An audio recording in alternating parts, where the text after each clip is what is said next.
It's another year at the NFL, and after a legendary draft as well as a drama-filled offseason, it's time to look over how each team presents themselves on the field. For anyone that's been subscribed for a while, you'll know that I did this last year in one video, but for anyone that didn't, welcome aboard. Being 12 years and 3 generations into the Nike era, it's been quite the ride, from ugly collars and construction, overall complex designs that haven't aged well, and minimalistic garbage that might as well have been made in an hour. However, if a team does change their look, they have to wear it for 5 seasons before being allowed to change it to something else, and boy, have there been many instances of that in the Nike era. That said, there's still plenty of bright spots in Nike's designs. It's been quite the ride, to say the least. I think the problem with some of their designs is that you gotta wonder if it was meant for the pros or college level, but that's a discussion we'll get into later in this series. One change coming for every team next year, but available for teams that redesign for this year, is teams being able to have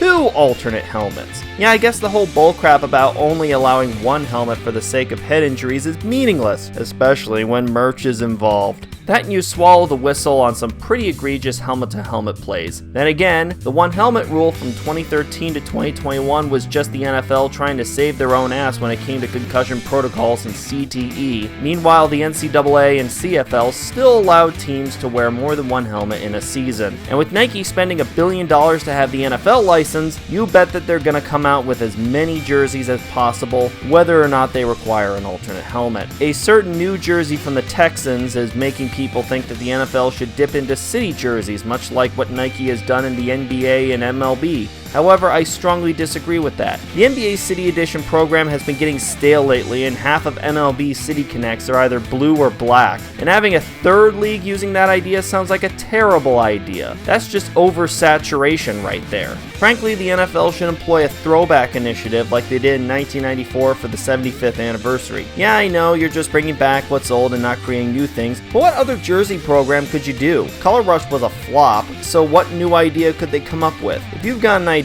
mention it in the comments because I'm not creative enough. Now, if you've seen my MLB series from earlier this year, this series will be split into multiple parts, with each part focusing on each team all throughout the month of September. For the redesigns this year, I did give my first impressions on TikTok and YouTube Shorts, but now it's time to give my full impressions as months have gone by and preseason has allowed me to see these in action. For our categories, I've changed things up, with garbage being the worst of the worst and the bottom tier, though we've still got needs a redesign for teams that need to go back to the drawing board, meh for designs I find boring and don't care for, good redesign for all redesigns from the last 10 years since 2014, as I feel a decade should be good enough to judge whether or not Nike was successful at upgrading teams, decent for jerseys that I like but are more than 10 years old but younger than 20 and frankly are probably on their way to becoming timeless looks, and classic for designs that are more than 20 years old, are good, and have stood the test of time. If a team is able to have a look that stands the test of time without becoming stale, it shows what a good brand the team has established for itself, at least in my eyes. Keep in mind that this is all opinion based and we won't always agree. So with all that said,